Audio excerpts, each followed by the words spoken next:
Itinuturing ang Pilipinas bilang isa sa fastest growing economy sa Asia. Pero Pilipinas ang isa sa may pinakamataas na bilang ng mahihirap sa rehiyon.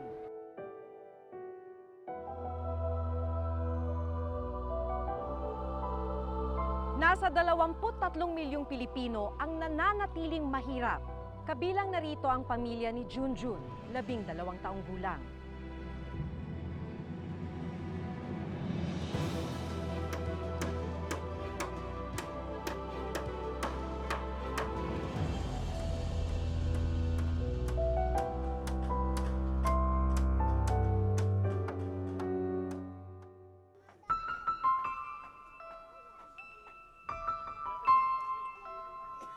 Dikit-dikit dati ang mga bahay dito sa bahaging ito ng Barangay Tunsuya sa Malabon. Pero sa isang idlap, nasunog ang karamihan sa mga bahay. Ngayon, ito na ang itsura, isang ilog ng basura.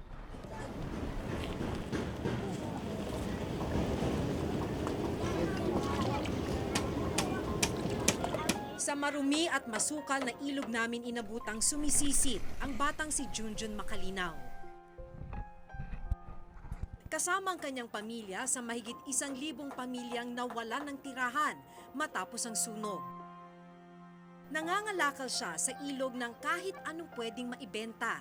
Kailangan daw niya kasing makaipon ng perang pampatayo muli ng kanilang nasunog na tirahan.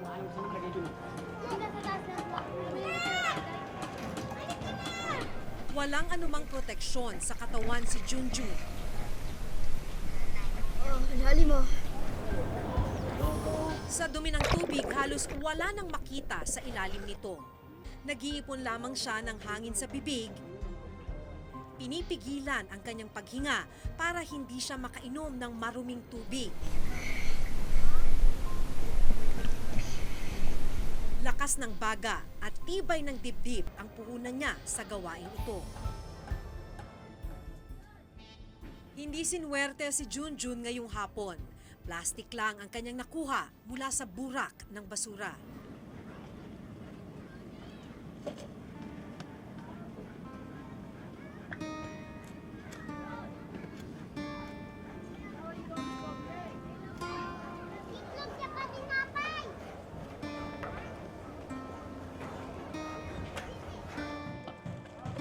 Ano gagawin mo dyan sa plastic? Nikon. Dami ka na naikot?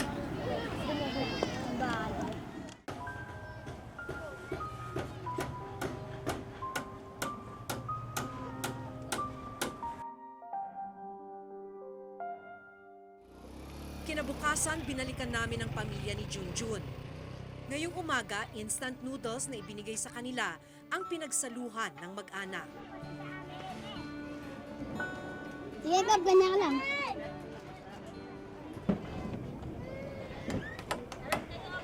Pagkatapos ng almusal,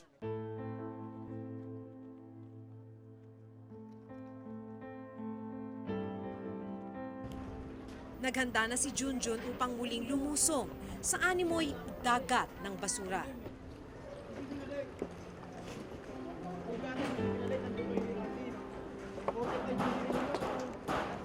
Dito lumulusong si Junjun. Sabi nila, sa bahaging ito lampas tao na. Dito, pinaghalo-halo na yung basura mula sa burak, sa mga plastic. Minsan, may mga patay pa raw na hayop. Dito ka ba kumukuha? Opo. Dito, halakal. Dito sa may ano. Dito. May Kahit gabihan. saan? Ano hinahanap mo? Mga plastic, bakal, mga yero, mga ano. At plastic. Tapos, Ibenta sa junk shop.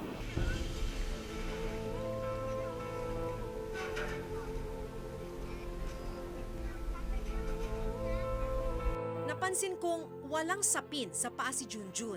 Ano nangyari doon sa tsinelas mo? Putol. Tapos, yung bago ko nasunog. Pero hindi na magamit. Hindi na. Tinapon ko na.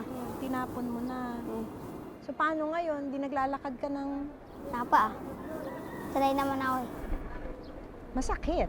Hindi po. Nasugatan ka na ba? Opo. Daming beses na. Anong ginagawa mo pag nasusugatan ka? Wala. Tinitish ko lang.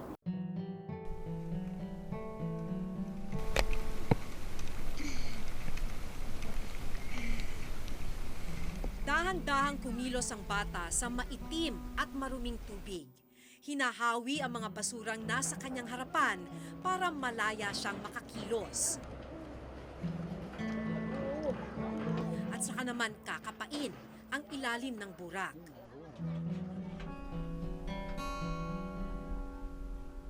Panglima sa siyam na magkakapatid si Junjun.